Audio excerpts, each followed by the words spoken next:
language is an interesting one.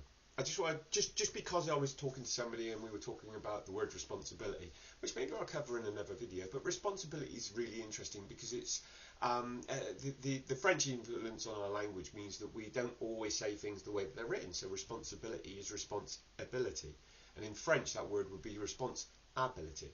And in French we don't say, well, I don't speak French, but in French they would say top off table rather than tabletop.